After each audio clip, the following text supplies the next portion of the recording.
Bonsoir à tous et bienvenue à ce journal de ce lundi 9 juin 2025. Mesdames et messieurs, merci de nous avoir choisis pour vous informer. Ouvrons ce journal par cette nouvelle de la présidence au Lualaba. Ce lundi 9 juin 2025, en milieu de la journée, le président de la République, Félix-Antoine Tshisekedi Tshilombo, est arrivé à Kolwezi, chef-lieu de la province du Lualaba, pour une mission d'itinérance dans cette partie du pays. Accompagné de la distinguée première dame Denise Nyakiro, le chef de l'État a été chaleureusement accueilli à son arrivée à l'aéroport de Kolwezi par le gouverneur des provinces Fifi Masuka, les autorités politiques et administratives nationales et provinciales, ainsi que par la population de Kolwezi très mobilisée.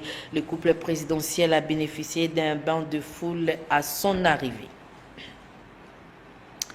Il s'est tenu le samedi 7 juin 2025, le 26e sommet ordinaire des chefs d'État et des gouvernements de la communauté économique des États de l'Afrique centrale, plus des chefs d'État étaient présents à la capitale guinéenne, notamment Félix-Antoine Tshisekedi Tshilombo. Les détails dans ces reportages que nous vous proposons.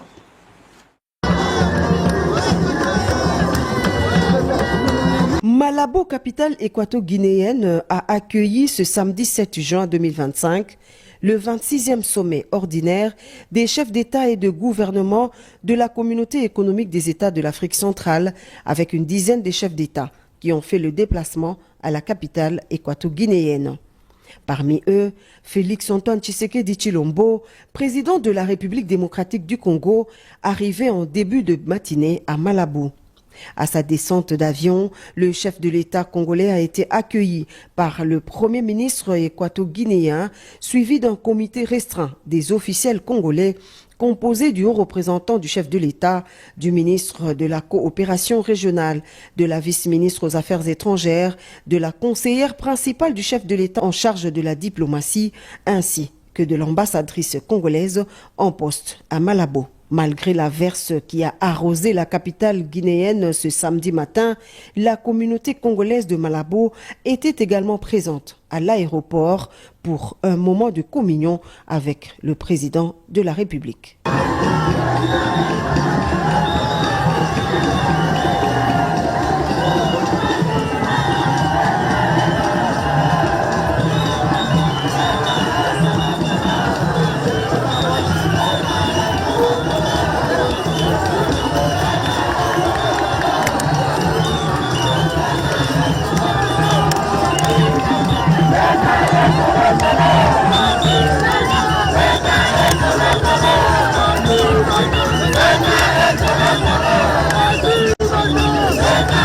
Et juste après, les dirigeants de la CEAC et leurs délégations respectives se sont retrouvés au palais de congrès de Malabo où le président Tshisekedi a eu un bref entretien avec son homologue équato-guinéen Teodoro Obiang Nguema, également hôte du sommet. C'est sous le coup de 14 heures, heure locale, qu'intervient la cérémonie d'ouverture qui a connu 4 principales allocutions.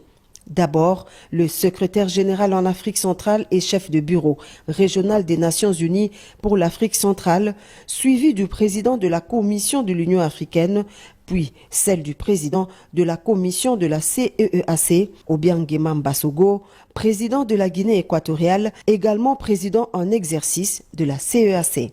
Les conférenciers se sont ensuite retirés pour une séance à huis clos de plus de 3 heures. Ce sommet, considéré comme l'organe suprême de pilotage politique de l'intégration régionale, se tient sous le thème « Consolider les acquis de la réforme de la CEEAC pour accélérer l'intégration régionale et la construction d'une communauté de destin en Afrique centrale ». Un autre point fort de cette 26e session du sommet de la Communauté économique des États de l'Afrique centrale, c'est la reconduction de la Guinée équatoriale pour la poursuite de la présidence de l'organe sous-régional africain pour un mandat d'1 an. À l'issue du huis clos entre les chefs d'État, le ministre congolais en charge de l'intégration régionale, Didier Manzenga Mukanzu, fait le point. Et des travaux ont commencé depuis les 30 avec le ministère sectoriel, des experts, et ça a été sanctionné par les conseils de ministres de la CAC. À ce qui concerne la passation ou bien la présence en exercice dont le Rwanda devrait exercer, nous, la République démocratique du Congo, nous sommes opposés. Nous avions présenté la situation politique et nous avions rappelé que le Rwanda, c'est le pays agresseur. À ces qualités-là, il est un pays belligérant. Il ne pourrait pas prendre la présidence en exercice. Suivi par le chef d'État et de gouvernement, il a été décidé que la Guinée équatoriale garde la présidence en exercice, que le Rwanda règle d'abord ses différends avec la République démocratique du Congo. La cérémonie de clôture a été sanctionnée par la lecture du communiqué final par le président de la commission de la CEAC. C'est tard dans la soirée que le président de la République démocratique du Congo a repris le ciel pour Kinshasa, la capitale. Justement, puisque nous parlons de la CAC, sachez que le Rwanda s'est retiré de la Communauté économique des États de l'Afrique centrale, CAC, dénonçant une organisation instrumentalisée par la République démocratique du Congo sur fond des conflits dans l'est de ces pays. Ces retraits du pays agresseur constituent ainsi une victoire diplomatique de la République démocratique du Congo face au Rwanda. Les détails dans ces commentaires des Patricia Molengo Mbolekuni. Grâce à la détermination du président de la République Félix-Antoine Tshisekedi Tshilombo et aux efforts soutenus du gouvernement, ces initiatives diplomatiques portent enfin leurs fruits. En effet, les pays agresseurs de la République démocratique du Congo, plus précisément dans sa partie est, a claqué la porte au sein de la CEAC, Communauté économique des États de l'Afrique centrale, ce à l'issue du 26e sommet ordinaire tenu dernièrement à Malabo, accusant la RDC d'instrumentaliser l'organisation régionale avec le soutien de certains États membres. Dans un communiqué officiel, Kigali a affirmé que le droit du Rwanda à la présidence rotative tel que stipulé dans l'article 6 du traité constitutif de la CEAC a été délibérément ignoré pour imposer les dictats de la République démocratique du Congo. Selon la chaîne américaine NBC, au moins 5000 soldats rwandais sont engagés aux côtés de l'AFC-M23 et 900 tombés identifiés au Rwanda. Ces derniers auraient secrètement engagé des milliers de soldats dans l'est de la République démocratique du Congo pour soutenir militairement le groupe rebelle M23. Ainsi, le retrait du Rwanda de la CEAC après le sommet de Malabo constitue une victoire pour la République démocratique du Congo qui, depuis près de 3 décennies, est agressée par le Rwanda. Nous devons nous unir pour soutenir les FRDC. Ces propos sont de Monique Mbombo, présidente de l'ASBEL Femmes Vertueuses, qui lance un appel à toutes les femmes de s'unir pour soutenir nos vaillants héros des FRDC et demande à toutes les femmes de prendre conscience. Suivez ces propos qui ont été recueillis pour vous par Patricia Naomi. Pas plus qu'avant-hier, les chefs de l'État, il venait d'honorer la première ministre des Affaires étrangères. C'est Congo et Congo. Il y a eu combien de ministres des Affaires étrangères? Mais c'est cette dame-là, la Jeanne d'Arc de notre pays, aujourd'hui, qui est en train de travailler sur la diplomatie, de travailler pour faire tout. Et aux yeux de tout le monde, en plein air, la journée, le chef de l'État a reconnu les efforts de cette femme-là pour restaurer notre pays, pouvoir se battre en ce que nous puissions recouvrer notre tranquillité, notre paix. Notre ASBEL qui est en train de combattre pour que la femme soit reconnue, que sa femme soit rétablie dans ses droits, dénonce avec la dernière énergie. Puisque tout être humain est venu dans ce monde ici par le canal de la femme. Dans la femme, comme nous avons dit, dans la femme, il y a la vertu. Dans la femme, il y a le bonheur. Il y a tout. Et ces hommes-là qui sont en train de nous violer, c'est dans cette femme-là qu'ils sont venus. Vous portez 9 mois, les uns 10 mois dans le ventre et vous mettre au monde. Aujourd'hui, cet appareil-là, ça devient un jouet, ça devient une récompense de guerre, ça devient, en tout cas, nous ne sommes pas d'accord avec ça. Nous aussi, les femmes de la RDC, mettons-nous ensemble, aimons-nous vivants, aimons notre pays pour que demain, que ça puisse rester quand même une histoire que les enfants, que nous allons léguer ces pays, puissent dire que oh, voilà notre maman, voilà notre coco, voilà notre yaya. Elle avait aussi parlé, elle avait aussi souffert pour ces pays. Le gouvernement congolais lance une mise en garde contre tous ceux qui traquent les paisibles citoyens à Kinshasa, comme à travers plusieurs villes du pays. C'est le vice-ministre de la Justice et contentieux international, Samuel Mbemba, qui a formulé cette alerte ce lundi au cours d'une communication faite devant les médias. Il encourage le magistrat à durcir les sanctions contre tous ceux qui tombent dans la nasse des services de sécurité. C'est un reportage qui est signé pour vous par David Timbeni et Elohim Finda. La ville de Kinshasa ne deviendra pas une ville des gangs. Ce sont les mots forts du message du vice-ministre de la Justice et contentieux international Samuel Mbemba en réponse à l'alerte du président de la République Félix Tshisekedi lors de la 46e réunion du Conseil des ministres tenue vendredi sur la montée de la criminalité à Kinshasa. Nous leur avons transmis en détail les instructions suivantes.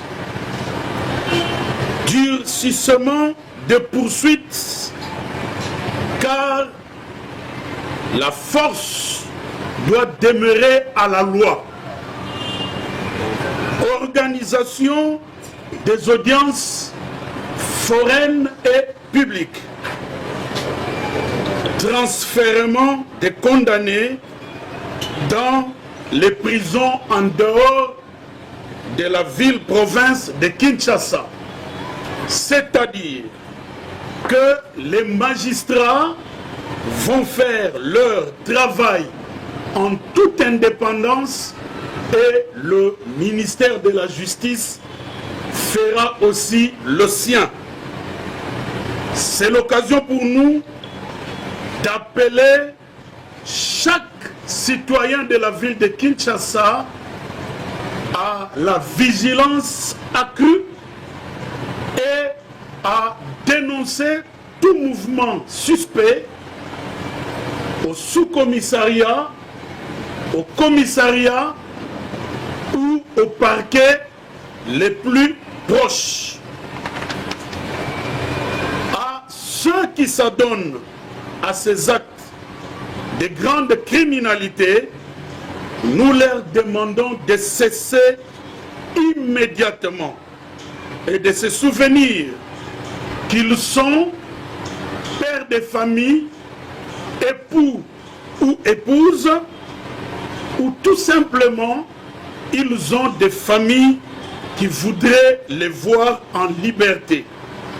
Car autant ils sont sans état d'âme dans leur comportement, autant la justice sera sévère et sans état d'âme.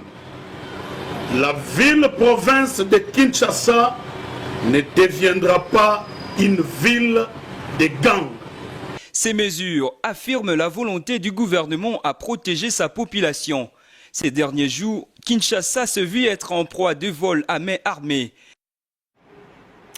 Le Fonds forestier national, c'est un établissement public sous la tutelle du ministère de l'Environnement et du Développement durable. Il a pour mission d'assurer le financement des opérations de reboisement, d'aménagement forestier et de toute opération de nature à contribuer à la reconstitution du capital forestier de la République démocratique du Congo. C'est ce que nous dit Patricia Molengo Mbolekuni.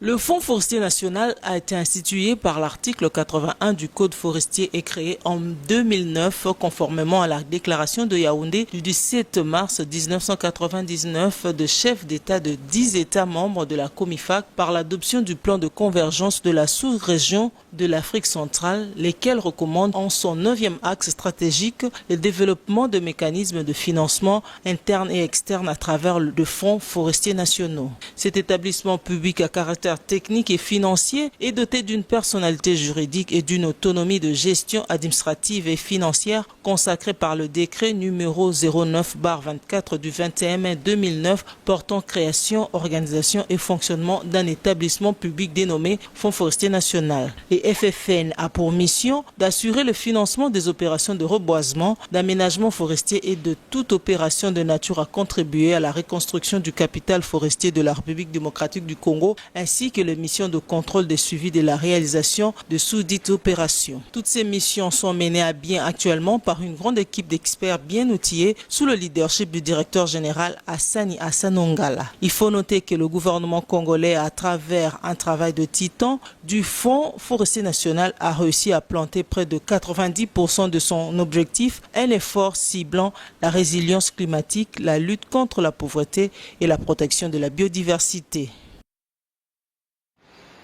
L'ONG IDLJ a organisé le samedi dernier 7 juin 2025 dans la salle amphithéâtre Silikine Village à Kinshasa une conférence de grande envergure qui a porté sur les thèmes RDC, pays solution entre illusion, approvisionnement et développement. Les détails dans ces reportages que vous propose Elohim Finda.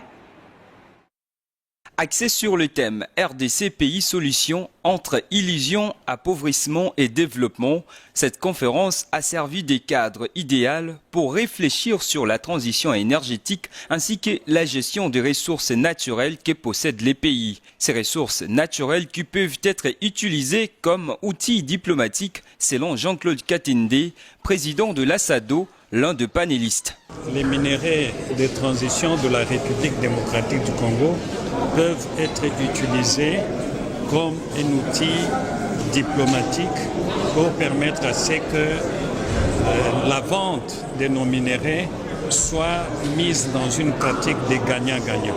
Il s'est aussi agi de mettre en exergue l'intérêt de la population sur l'extraction minière, tel que l'explique Jérémy Kabambi. C'était de montrer en quoi la bonne gouvernance du secteur extractif est un outil important pour le développement du pays, en mettant l'accent sur le pilier ainsi que le fondement de la bonne gouvernance, qui sont la transparence, la responsabilité et la redevabilité, et en mettant la primauté sur l'intérêt supérieur des populations à qui doit profiter l'extraction minière. Pour sa part, Laurent Rabi Kadakala, coordinateur de la structure IDLJ, organisateur de cet événement, a insisté sur l'importance de l'élaboration d'une politique des ressources naturelles. Ceci s'inscrit dans une perspective d'éveil patriotique et d'éveil des consciences afin que nous soyons outillés en appelant ceux qui ont géré, ceux qui continuent à, de manière directe ou indirecte, s'intéresser et gérer les questions liées aux ressources naturelles afin qu'ils puissent nous éclairer.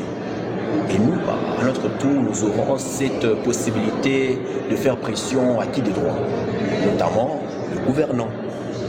Et entre autres pour élaborer finalement cette politique nationale sur la gestion de nos ressources naturelles et précisément les minéraux stratégiques. Cette conférence a également connu la participation de panélistes comme Moïse Makuta, directeur de Énergie RDC, ainsi qu'Alexis Tambwe Mwamba, ancien président du Sénat congolais. En dehors de nos frontières, plus précisément à Brazzaville, le directeur général de la télévision nationale congolaise de la République du Congo a reçu en audience la présidente du Forum Horizon Initiative et Créativité en tête-à-tête qui se tient sous les sceaux des derniers réglages pour la tenue dans quelques jours à Impondo, dans le département de la Likwala, de la 4e édition du Forum, dont les parents et Léonard Noël et Songo, général des divisions et chef d'état-major particulier du président Denis Sassou Nguesso. Les détails avec notre correspondant sur place, Doshingolo. Aline France et Tokabeka, cette fois-ci chez André Ondele, directeur général de Télé Congo. La présidente du forum Horizon Initiative et Créativité FIC, avec sa vision coûte que coûte de faire de cette 4e édition une totale réussite, est venue solliciter la couverture médiatique de la chaîne nationale à ce grand rendez-vous aux enjeux entrepreneuriaux. Au-delà, Aline France et Tokabeka a présenté à André Ondele l'intérêt de cette édition d'IFONDO 2025, une manière de demander son accompagnement. Nous lui avons présenté les documents de travail, nous lui avons présenté l'état d'avancement de nos préparatifs et nous sommes venus lui présenter également officiellement notre volonté d'aller à IFONDO et aussi lui faire la demande de mettre à notre disposition tout cet arsenal de Télé Congo et son équipe qui va nous accompagner pour la bonne couverture médiatique de cet événement. Ces assises d'IFONDO qui se dérouleront du 12 au 14 juin prochain prévoient des panels, une visite touristique des peuples autochtones en vue de découvrir la diversité culturelle de ce peuple. Il faut notifier que ce programme est riche et diversifié. Nous avons prévu en dehors du cadre officiel, nous aurons des visites de terrain, notamment au niveau du lycée technique d'IFONDO. Nous aurons des visites touristiques au niveau des peuples autochtones. Nous aurons également à visiter quelques atouts économiques de IFONDO et du département de la Likwala. Perçu désormais comme un véritable cadre d'échange, de partage d'expériences, de réseautage et d'insertion professionnelle, le FIC de cette année sera porté sous le thème « Population de la Likwala, engageons-nous dans le développement par l'entrepreneuriat ». Complétons ces journaux par des journaux parus ce lundi 9 juin 2025 à Kinshasa dans une sélection et un commentaire de Pascal Lokolo.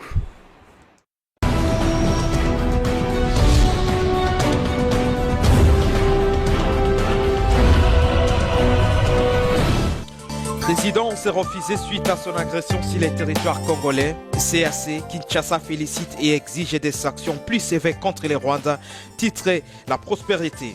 D'après ces quotidiens, au lendemain de la tenue à Malabo, en Guinée équatoriale, de la 26e session ordinaire des conférences des chefs d'État et des gouvernements de l'Afrique centrale, CAC, Kinshasa salue les sanctions infligées au Rwanda sur la situation sécuritaire qui prévaut dans l'est de la République démocratique du Congo. Les dirigeants de la CAC, poursuit le journal, ont pris acte de l'agression dont est victime le pays, ordonnant aux troupes rwandaises de se retirer du sol congolais. Une première depuis 1960, le gouvernement valide les projets de la loi sur les contenus locaux, à respect et pas vers l'indépendance économique de la RDC promise par le président Félix Tshisekedi. Titre de son côté, le Standard est faux. D'après cette tri hebdomadaire, la promesse du chef de l'État faite lors de la campagne électorale pour son deuxième mandat, consacré notamment à l'indépendance économique de la RDC, est en train de se concrétiser avec la mise sur pied d'une législation en même temps protectrice et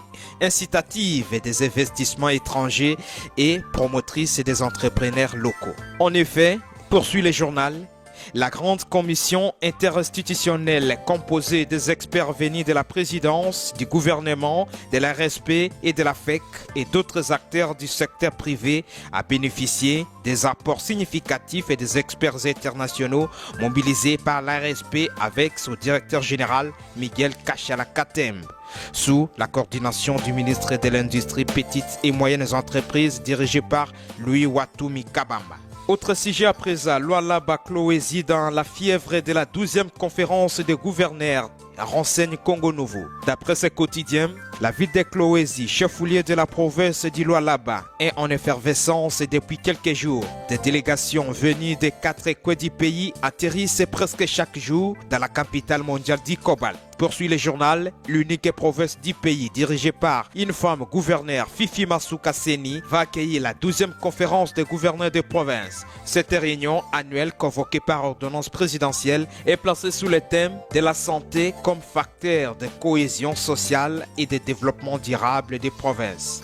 Ces assises, qui débutent le 10 juin et se termineront le 13 juin de l'année en cours, seront présidées par le président de la République, Félix Antoine Tshisekedi.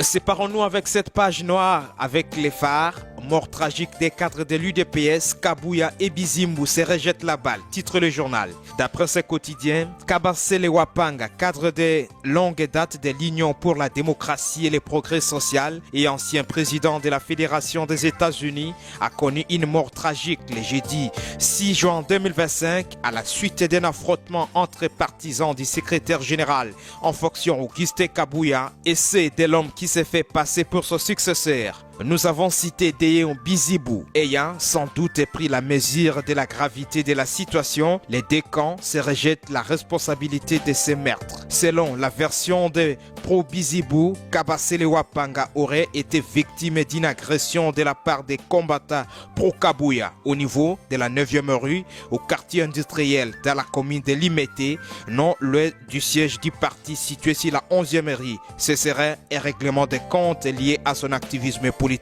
Poursuit le journal et voilà tout pour la revue de presse. Bonsoir.